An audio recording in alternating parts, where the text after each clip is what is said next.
चलिए, hello friend, कैसे हैं आप लोग। चलिए, तो 20 मिसलेनियस क्वेश्चन का डिस्कशन है और पहला ही क्वेश्चन आपके सामने बोर्ड पर है, न्यूमेरिकल से है। बताइए इसका आंसर क्या होगा, फटाफट आप लोग बनाइए। तो अगर आप गुरुत्वाकर्षण का दोनों वीडियो अगर अच्छे से देखे होंगे तो यह क्वेश्चन उसी टॉपिक से है, आपका यह आसानी से निकल जाएगा। चलिए बनाइए, तो क्या होगा इसका आंसर।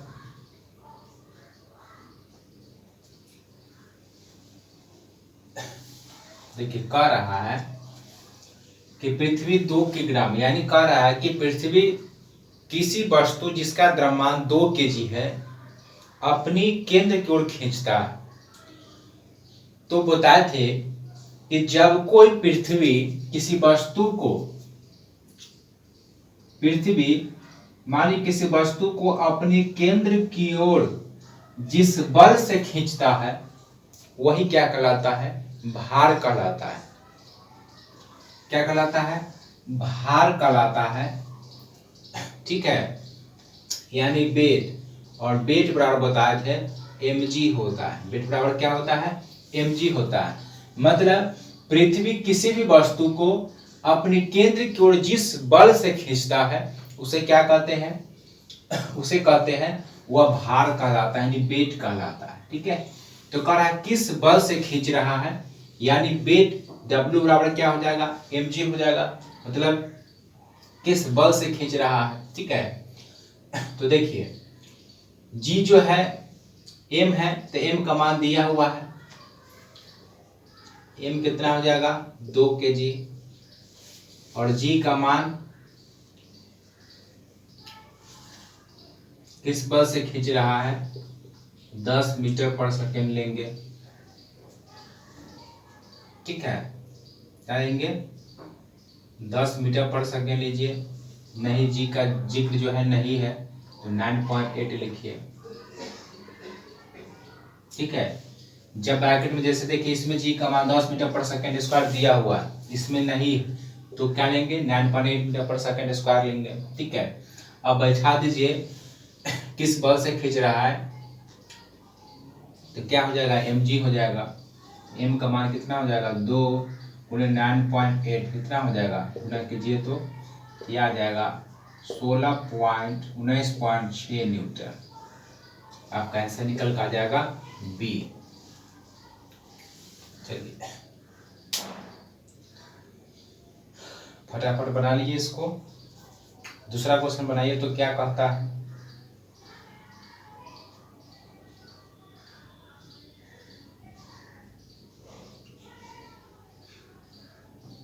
चलिए आप लोग बना लिए होंगे। चलिए दूसरा क्वेश्चन बनाइए, तो इसको मिटा देते हैं। देखिए दूसरा क्वेश्चन क्या कहता है, कहता है कि एक कार, ठीक है, कोई कार है, यह सड़क से जो है चल रहा है सड़क पर। ठीक है, कहता है सड़क के किनारे से ये आगे में बढ़ के, मान लीजिए कि सड़क का किनारे है, तो सड़क के किनारे से मुड़ के यह कार जो है क्या होता है, गिर जाता है 5 सेकेंड में, और गिरने में टाइम कितना लगता है इसको, 5 सेकेंड लगता है। ठीक है, जमीन पर आ जाती, तो कहता है कि जमीन पर टकराते समय, जब यहाँ पर जमीन पर जब टकराया, यहाँ मान लीजिए कोई गबड़ा रहा होगा, खाई रहा होगा, तो सड़क के किनारे से यह गिर गया और नीचे खाई या कोई गबड़ा रहा होगा, जाकर फिर पृथ्वी पर जो है गिरा। तो कहता है कि जमीन से टकराते समय उसका वेग क्या होगा, भी निकालना है, नहीं मालूम है। ठीक है, u नहीं मालूम है, u भी नहीं मालूम है, u नहीं मालूम है। प्रारंभिक वेग है, एक कार सड़क के किनारे से गिरकर और किस चाल से चला, नहीं, तो स्थिति में क्या होगा, 0 हो जाएगा, और भी अंतिम वेग तो निकालना ही। ठीक है, तो इस रिस्पेक्ट में, और नीचे की ओर जब नीचे की ओर वस्तु गिरेगा तो इसमें g जो है काम करेगा। ठीक है, कोई वस्तु जब नीचे की ओर गिरता है तो उसमें क्या काम करता है, g काम करता है, गुरुत्वीय बल। तो चलिए, और यहाँ पर एक फॉर्मूला आप यूज कीजिए, V बराबर होता है U प्लस जी टी। क्या होता है? V बराबर U प्लस जी टी होता है। देखिए U का मान तो 0 हो जाएगा प्रारंभिक वेग, तो V बराबर हो जाएगा 0 प्लस G का मान दिया हुआ है 10 मीटर पर सेकंड स्क्वायर लेंगे,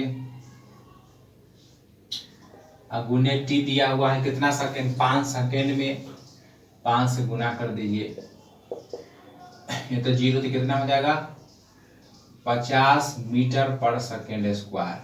तो पूछ रहा था कि जमीन से टकराते समय इसकी गति कितना थी, तो 50 मीटर पर सेकंड स्क्वायर जो है, जब यह जमीन से टकराया तो उसका गति 50 मीटर पर सेकंड स्क्वायर था। फिर से समझिए, कह रहा था कि एक कार सड़क के किनारे से गिरकर, मान लीजिए कि यह सड़क है चल रहा है, इसके बाद जो है यहाँ किनारे के नीचे जो है खाई है, चाहे गबड़ा कुछ भी हो, तो सड़क के किनारे से क्या हुआ कि सड़क के किनारे से गिर के जमीन पर पहुंचा, ठीक है, और जमीन पर पहुंचने में समय दे दिया हुआ कि 5 सेकंड में पहुंचता है।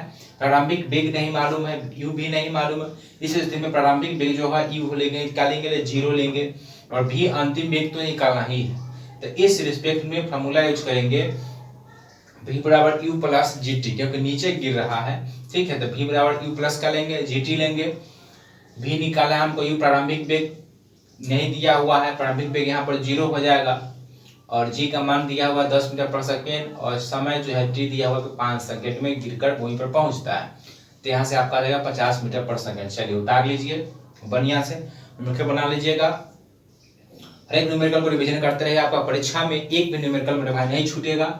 चलिए दोनों उतार लीजिए, पहले तो उतार चुके हैं।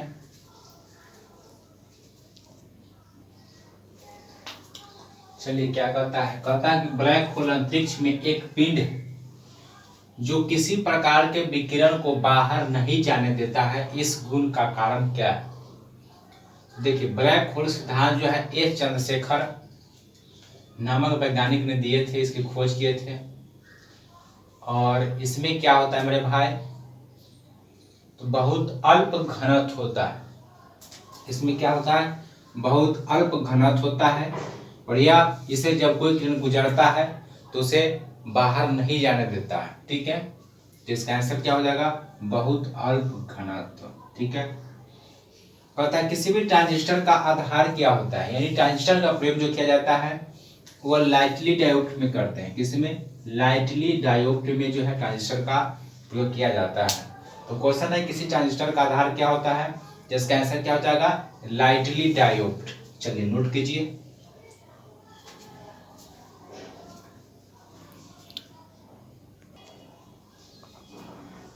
चलिए बनाइए। तो पांचवा क्वेश्चन क्या कहता है, कहता है मूलांकुर से किसका विकास होता है, इसे तो आप आसानी से बता सकते हैं।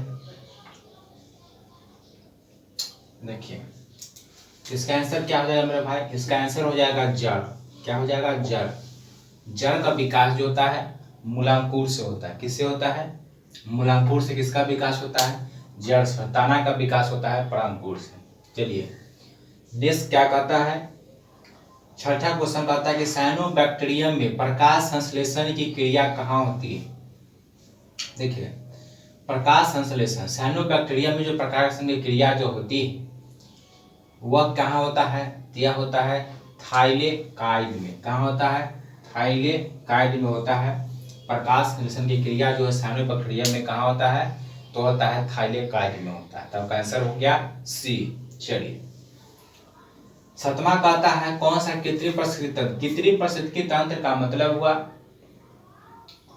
कि मानव द्वारा जो निर्मित है, ठीक है, मानव द्वारा जो निर्मित जो तंत्र होता है उसे कृत्रिम पारिस्थितिकी तंत्र कहा जाता है, और जिसका निर्माण स्वतः होता है वह कहा जाता है प्राकृतिक पारिस्थितिकी तंत्र, ठीक है। जैसे में वन हो गया, झील, यह सब स्वतः निर्माण होता है, ये सारे पारिस्थितिकी तंत्र के अंतर्गत आते हैं।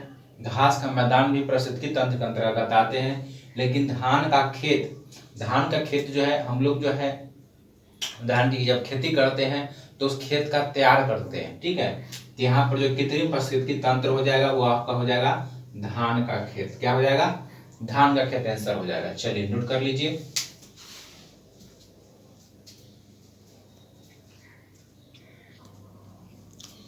चलिए 8वां क्वेश्चन बनाइए। तो क्या कहता है हमारे भाई, कहता है कि अवर्णी लवक पौधे के किस भाग में पाया जाता है। देखिए बात करते हैं लवक के, तो लवक जो है जनरली पादप कोशिका में पाया जाता है। यह जो लवक होते हैं 3 प्रकार के पाए जाते हैं। पहला अवर्णी लवक, देख नोट कीजिएगा, दूसरा वर्णी लवक होता है और तीसरा हरित लवक होता है। यह जो अवर्णी लवक होता है यह रंगहीन होता है और यह पौधों के जड़ों और भूमिगत तना में पाया जाता है। ठीक है, भूमिगत तना और जड़ में पाया जाता है। दूसरा होता है वर्णी लवक। वर्णी लवक जो होता है यह रंगीन होता है। कैसा होता है, रंगीन होता है और यह पत्तों के पुष्प और फलों में पाया जाता है। कौन हो गया, वर्णी लवक हो गया। उसके बाद हरित लवक जो होता है यह हरे पौधों में मुख्य रूप से पत्तियों में पाया जाता है, हरित लवक। ठीक है, चलिए तो क्वेश्चन क्या कर रहा था कि अवर्णी लवक पौधे के किस भाग में पाया जाता है। तो यह आपका आंसर क्या हो जाएगा, जड़, क्योंकि जड़ और भूमिगत तना में पाया जाता है। ठीक है, सारे पॉइंट कर लीजिएगा। कहता है सबसे जटिल कार्बनिक पदार्थ कौन सा है। तो देखिए सबसे जटिल कार्बनिक पदार्थ की बात करें तो प्रोटीन हो जाएगा। क्या हो जाएगा, प्रोटीन होगा। नोट कीजिएगा, प्रोटीन का मुख्य रूप से जो होता है अमीनो अम्ल से बना होता है, निर्माण होता है। शरीर के निर्माण में प्रोटीन जो है मुख्य रूप से उत्तरदायी होता है, मुख्य भूमिका निभाता है शरीर का जब निर्माण होता है तो। ठीक है, और प्रोटीन सबसे अधिक, नोट कीजिएगा, मुख्य स्रोत जो है सोयाबीन है। क्या है, सोयाबीन। ठीक है, चलिए तो सारे पर नोट कर लीजिएगा। चलिए 10वां क्वेश्चन बनाइए। तो क्या कहता है, साधारणतः किसी कार्बनिक अम्ल के साथ जब किसी धातु की प्रक्रिया होती है तो कौन सी गैस निकलती है। चलिए फटाफट इसका आंसर दीजिए। तो क्या होगा,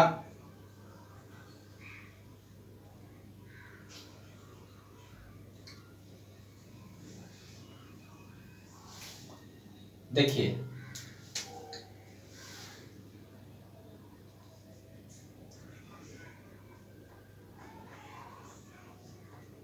Zn प्लस H2SO4 जब क्रिया करता है तो यह बनाता है ZnSO4 प्लस हाइड्रोजन गैस जो है मुक्त करता है।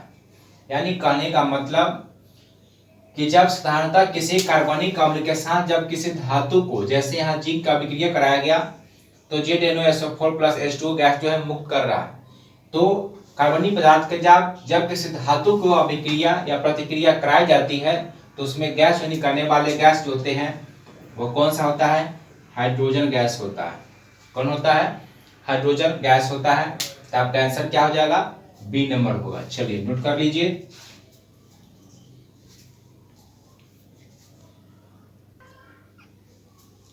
चलिए 11वां क्वेश्चन क्या कहता है, कहता है न्यूट्रॉन बम की मुख्य विशेषता क्या है, जब शहर पर गिराया जाता है तो क्षति पहुंचता है। तो देखिए न्यूट्रॉन बम जो होता है यह जैविक पदार्थ के प्रोटोप्लाज्म पर ही आघात पहुंचाता है। कहने का मतलब सिर्फ सजीव पदार्थों पे, निर्जीव यानी भवनों पर कोई क्षति नहीं पहुंचाता है। ठीक है, तो पहला ऑप्शन कहता है सजीव प्राणियों भवनों को नहीं, क्योंकि यह केवल और केवल जो है सजीव प्रोटोप्लाज्म को ही आघात पहुंचाता है। तो यह हो जाएगा क्या, सजीव प्राणियों को मगर भवनों को नहीं। आंसर हो जाएगा आपका सी, सजीव प्राणियों को मगर भवनों को यह क्षति नहीं पहुंचाता है। कौन, न्यूट्रॉन बम। ठीक है, चलिए कहता है कैलिफोर्नियम किसका सदस्य है। बात करते हैं कैलिफोर्नियम परमाणु संख्या। तो इसका जो परमाणु संख्या होता है वह होता है 98 और इसे जो है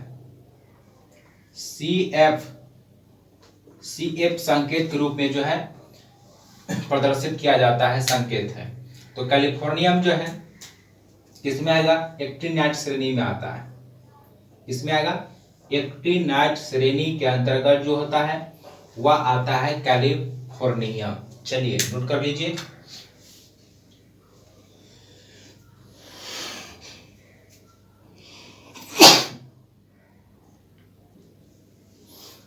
चलिए,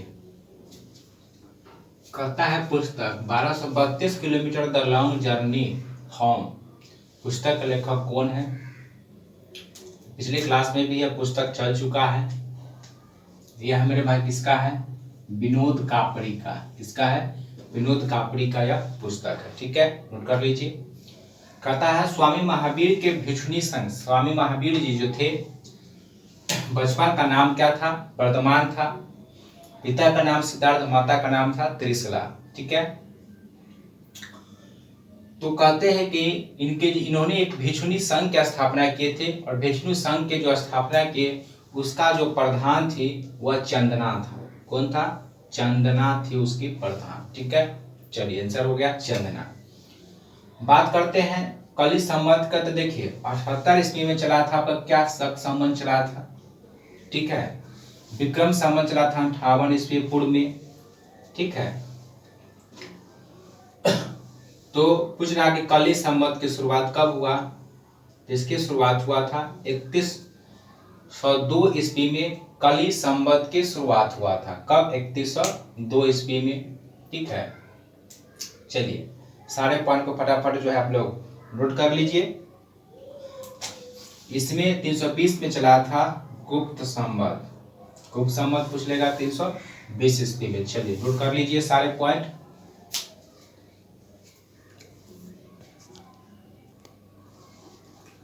चलिए बनाइए। तो 16 क्या कहता है? कहता है मेरे भाई कि मौलिक अधिकार संविधान के किस भाग में चर्चा है? बात करें मौलिक अधिकार का, तो यह भाग जो है 3 में है। किस में है? भाग 3 में लिखिएगा। मौलिक अधिकार की संख्या पहले 7 थी, वर्तमान में इसकी संख्या कितनी है? घट के 6 रह गया। कितना रह गया है? 6 रह गया। और इसकी चर्चा भाग 3 में। पूछेगा मौलिक अधिकार की चर्चा, लिखेगा अनुच्छेद 12 से लेकर 35 तक अनुच्छेद तक जो है किसका वर्णन है? मौलिक अधिकार का वर्णन है।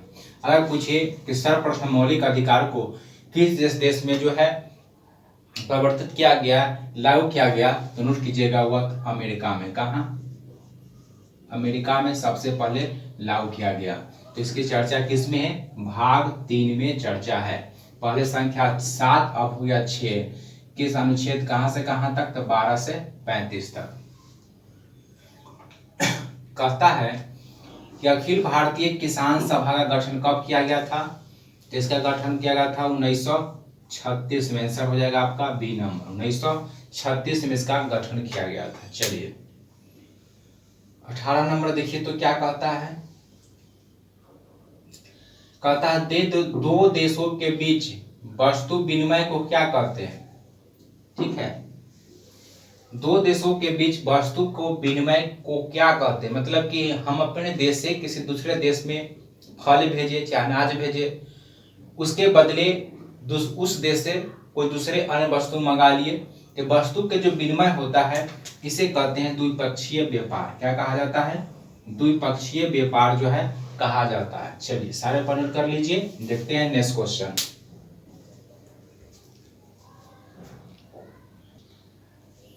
चलिए देखिए तो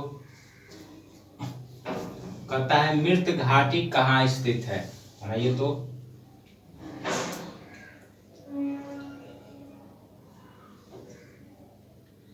देखिए मृत घाटी आपका आंसर क्या हो जाएगा? कैलिफोर्निया में स्थित है। मृत घाटी कहाँ स्थित है? कैलिफोर्निया में स्थित है आपका मृत घाटी। आंसर क्या हो गया? सी।